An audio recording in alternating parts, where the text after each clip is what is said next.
Hey guys, so I'm back. This video is gonna be like a chit chat video, right? Because I'm gonna be giving a few pointers on like what it's like to be a student in London and like tips on being a student in London, international and from like a British overseas dependent territory. It's hard for me to just sit down and like talk to the camera because I'm not even allowed to play any music in the background. Like I only add music when I'm editing. So I just wanted to like do something as I spoke. So I'm gonna be doing like my everyday college makeup look. One big chunk because I've been gone for like 3 months, right? Well, first things first, I gotta moisturize my face. I moisturize my face with castor oil, by the way, if any of you guys were wondering. Castor oil is like my coconut oil. My skin and my hair does not like coconut oil. Coconut oil is everybody else's holy grail. It is my hair's enemy. My hair does not like it. It acts up. It's just like, It does not get moisturized. It does not look shiny. It's just dry and tough and no. I'm gonna touch on for a second why I was missing for so long. I don't know, I was just not feeling very motivated. For one, around the time when I went missing, I will say, or should I not use that after a little scandal that happened on YouTube the other day with the girl? I was missing because, first of all, I had exams going on and it was already tough for me to upload and record videos when it was just like a regular school year. So imagine during exam time, and I was like extremely stressed at that point because a lot of my subjects, we hadn't really finished the syllabus, or like we were just really like getting into how to go about tackling essay questions, and I didn't really feel that well prepared. I felt like, yeah, I knew my work and that kind of thing, but the education system is just that. It's a system. There's a way that you have to answer these questions, a way that these people want you to sound, and I didn't know how to do that. And so I was really stressed at the time, and it was hard enough for me to even study, let alone do YouTube videos. And then I just got like really busy after that, and it was either like I'm really busy or I'm just like not doing anything. And that was just like a cycle for a while. But I'm finally back, and I'm trying to get back into my routine. I'm not gonna be so intense with the whole YouTube thing. I'm not gonna do a schedule, so I'm sorry if y'all thought y'all was coming here to get like a strict like come here every Tuesday and Wednesday for new videos from being Brittany. Like, nah, I'm sorry, I really can't. I'm a very spontaneous person, and I live my life before, like, I live life first. And so I don't want to be like every Wednesday this is gonna happen, because one Wednesday I might just want to like go with my girls, like, you know. And so then that means that I won't be able to do the video and yada yada yada and whatever else. But I moved too quick. I messed up my life. I love making the YouTube videos. I really do. And I love having like the conversations and stuff with you guys in the comments. And I like that you guys enjoy watching what I enjoy making. Like, I like that interaction that we share here on YouTube, and so obviously I'm gonna continue that. But what I've been realizing lately on the YouTube community is that like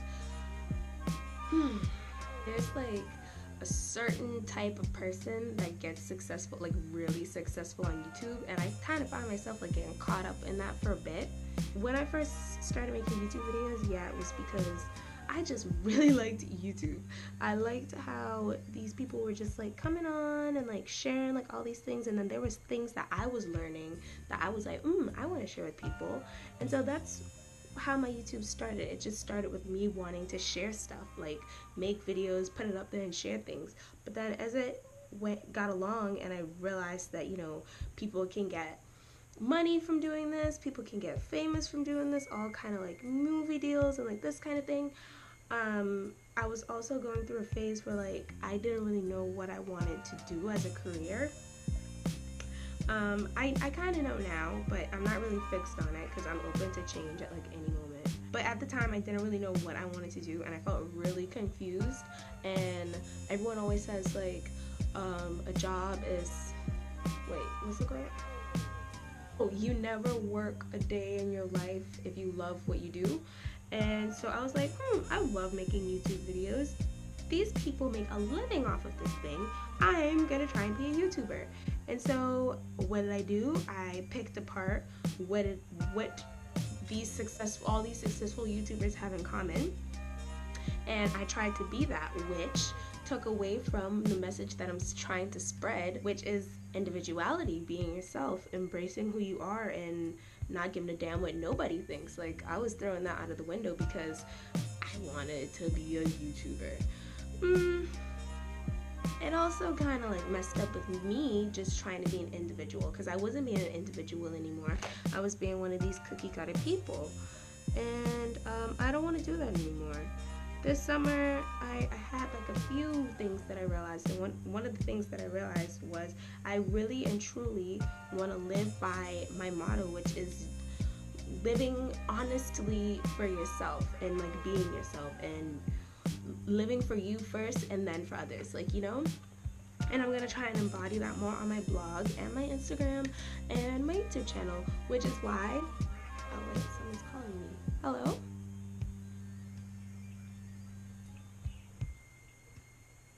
Okay. Yeah, what did you say it was? Y'all. So my energy company just called me up. I was ready to deny it. Like, I was ready to be like, no, I don't want to do it. I'm busy. Sorry. But they were like, we're doing like a survey, and we're gonna pay each person that completes the survey £60 in cash on the spot. I was like, okay. I'm there. I just recently went home as well. Like, y'all, we're about to have like a talk out because it's been like 3 months. When I went home for Christmas, I was excited to go home because like I wanted to see my family and some of my friends. I wanted to see my family and my friends. I wanted to go to the beach, yeah. But once I got there, I was just like, take me back to London. I want to go back to London. I'm so tired of these people and their ways and how they just be, and like, I'm just done.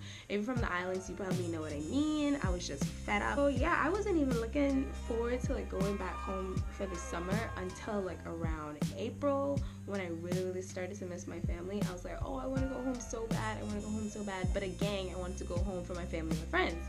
As soon as I got home, and during the winter, for those of you that are not from the Caribbean or not from my country, we don't have snow, we don't have no cold winds, nothing like that. It's tropical, sunny all year round. So it's not that, oh, during the winter I wasn't that excited about home because it was like winter and like droopy. No, it's just like, I don't know where I was like spiritually. But when I went home this summer, as soon as I got home, it was like, ooh, I'm not only happy to be home for my family or for my friends. It's like, I was just happy to be home. Like, I fell in love with my country all over again. And so even now, like, that I'm back in London, like, I am so much more my islander self.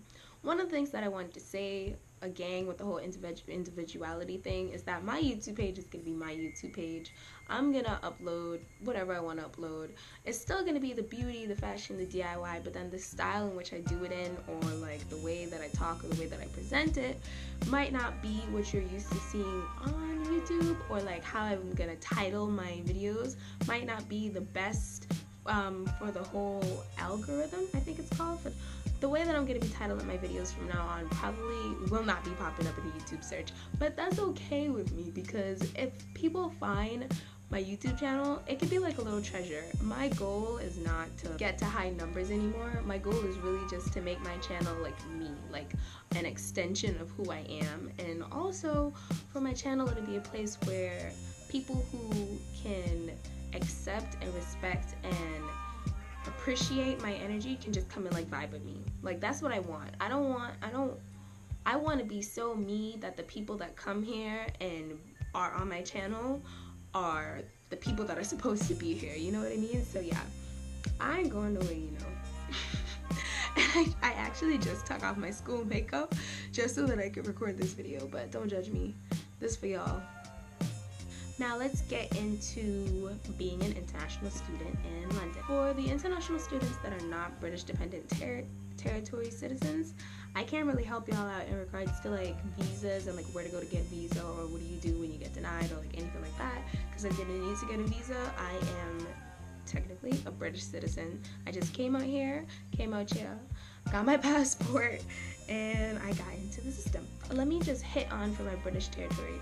citizens, real quick, if you are British dependent territory citizens, real quick, if you guys are moving out here and you don't have your British passport yet, have no fear, because when you come out here, like, you see what's on the front of your passport. Your passport is a British passport. So you can come out here and you can use that to get yourself established, of course. But as soon as you get here, my advice to you is to apply for your passport, because even though legally speaking we have all the rights to everything that a British citizen does, these people just don't freaking know about their British overseas dependent territories. Like, you know how many times people ask me if my country's real or if my passport is real, and they're like giving me hell about sorting out an application because they just don't know if the country is real. So as soon as you get here, even though you can live in this country freely with that passport, still apply for your British passport as soon as possible. It takes 6 weeks for a first time application, and it usually comes within 6 weeks. Now, second thing, I think I should talk about housing first, because how the hell are you gonna move to another country if you don't have somewhere to live? Y'all, I probably shouldn't have done a makeup video with this, because I forgot I talk with my hands and I can't talk and do it at the same time. But anyways, let's try. So yeah, what were we saying? Oh yeah, finding somewhere to live. Listen, getting an apartment out here is really, really hard as a student. If you don't know anybody out here, I hope your parents or you are ready to cake up the money, because when you can't provide a guarantor here in the UK, someone just ran across and she looks me right in the face while I'm here staring at this camera like, oh, it's my neighbor. I forgot what I was saying. Oh yeah, if you don't know anyone out here and you cannot provide a guarantor, then you are going to have to pay 3 to 6 to 12 months of your rent up front. A guarantor basically is someone that can say, yeah, I know this person, and if they don't pay their rent, then I am liable. When you don't have a guarantor, people are usually like, well, what we gonna do if you don't cough up that cash when that rent time come around? So they take your rent in huge installments, and that's something that you'll have to face when you move into the UK, because they're very strict about guarantors and the predictability of that income. Y'all, usually for college, I just do like a really simple wing, and I will have a blog post on this more than likely, and so I'll link my blog post down below. Y'all go subscribe to my blog, it's pretty dope. In all my blog posts, I'll have like all these links and stuff attached there. So the first website that you can use is Zoopla. The second is Rightmove, and the third is Gumtree. Now, if you are moving here for the first time, or even living here for like your second year, I suggest that you get an agency to help you out, because with an agency, you deal with that agency, and then that agency deals with your landlord.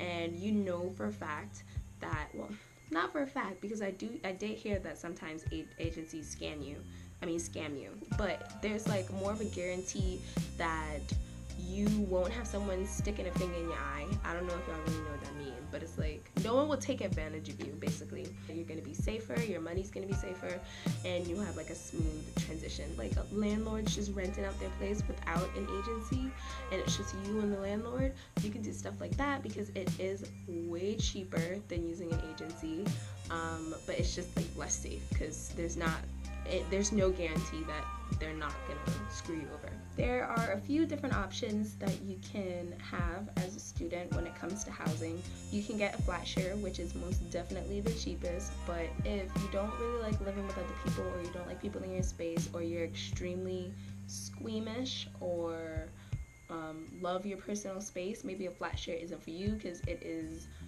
basically a big house with about 5 rooms, usually like 3+ rooms, and you're sharing it with like a bunch of strangers, and you guys are most definitely in each other's personal space a lot of times. Usually you're sharing bathrooms, definitely sharing a kitchen, definitely sharing a living area, and then you only have your own bedroom. It's an option to consider, especially if you come out here and you're going to be on a budget. London is an extremely expensive city, so flat share is a great option if you feel like that is a good option for you. Student halls, I don't have any personal experience with them. It's cheaper than getting an apartment, so you could stay in a student hall, which I guess is like dorms, or you can get a studio apartment. The only thing is, a lot of the studio apartments are very small and are usually rented to people that work. And the next option could be to just get a 1-bedroom apartment, which will probably be really expensive, especially here in London, but it is an option. Like in zones, the closer you are to zone 1, the more expensive that rent is gonna be. And then there are just some areas that people like more, like I was about to slip up and tell you where I live. Like there's some areas that are just pricier than others, but there are some that are cheaper. Of course, when you go on these websites, you will probably see tips on how to save money. If you're a vegan or a vegetarian or you're a health freak, there's this store called Hollands and Barrett's. Is it called? Hollands and Barrett's, I think. Anywho, when you get a card at that store, every time you purchase something, they give you like a certain amount of money back. So over time, as you buy groceries, you build up like a really good credit, and you can come in and buy like a whole week's worth of groceries without actually spending money, because you've just bought it with all of your credit that you got back. Sainsbury's and Tesco's kind of do similar things. I don't really exactly know like how it works. This is just more direct. You spend money, we give you money back. You can use that money to get stuff. Student Oyster cards. This is something that I didn't know. It does not matter how old you are. You can get a 16+ Oyster card. If you are in college education, 16+ Oyster cards are for you. If you're in university, then definitely get the 18+ Oyster card, because even though you don't get free bus rides, you still get a discount on the bus fees and train fees and that type of thing. NetWest has like this amazing, I'm not sponsored by them, has this amazing student bank account where you get like really awesome offers, and you have an interest-free overdraft, which can come in handy when you're broke, or if you want to do like some extra stuff on the side. If you're good at managing your money, don't spend what you know you can't pay back. That's a really awesome way to put your money, keep your money in one place, and also get like benefits from it as well.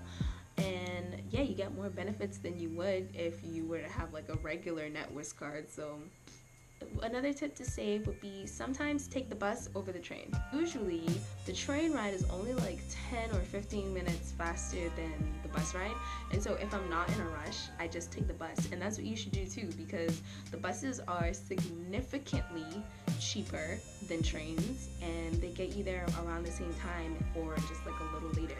That's my fridge there. Nothing fits in that thing. If you are from like, I guess, well, if you're from like America or like the Caribbean, I suppose, because that's really all I know, right? You are used to having a huge fridge and a huge freezer. I'm not used to this. My freezer is about as small as my head and my fridge is about as big as my forearm. And so my advice to you would be that if you do have a huge freezer, buy your things in bulk and put them in the freezer. That will save your life. Ooh. Put your bread in the freezer. Listen, when you move out here, you're gonna realize like the fruits are dead within like 2 days. Like the lettuce gone wimp, the bread done got mold on it after like 2 days. I'm just like, what? So the freezer is your best friend. Put your bread in the freezer, your fruits in the freezer, your vegetables in the freezer. You should either shop in bulk and put everything in the freezer, or shop as you go. But you can't do the whole shop in bulk and put the things in the fridge, because they can be spoiled within like 2 or 3 days. Shop as you go is like on your way from college, stop to your Sainsbury's, your Tesco's, your Whole Foods, whatever, and you pick up the exact ingredients that you need for your meal that night. That saves money because you don't end up buying things that are gonna eventually spoil, and then you don't end up buying stuff that like you don't really need. Ooh, sign up for uni days. Definitely do that, because when you shop online, you can just go on uni days real quick, collect your code, go back on your website, and then you get automatic, like I think it's like 10 to 20% off on the websites for students. And always travel with your student card, because you don't know where you're gonna go that's gonna have student discount.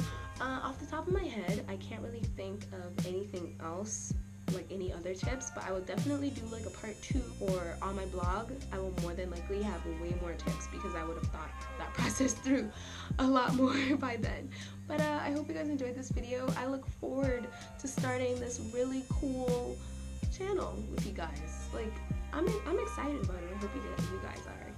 Oh wait, I was supposed to be showing you guys a makeup video, like a makeup tutorial, and I didn't. All I did was my eyebrows and my, well, this is usually what I do for college, actually. And then I'll just put some mascara on. For college, I usually just do my eyebrows. I conceal, put on some eyeliner, and then I do my mascara, and I'm done. And then I spritz it with some fixing spray just so my eyebrows don't melt off. Also, hair update. I cut my hair again since my last hair video because I had tons of black at the end still, and I do want to grow out my natural hair. The top of my hair is probably as long as it was in my last video now because it's grown back, and the sides of my hair are growing back as well because before I went home I had to shape that boy up and now it's all growing back, and I'm so excited because I'm getting pull out of this bad boy. Like, I can catch my sides to braid. I can't wait to braid my hair. So lots of videos coming from you guys. Next video is gonna be the scarf video. I don't know what's gonna be after that. We gonna see.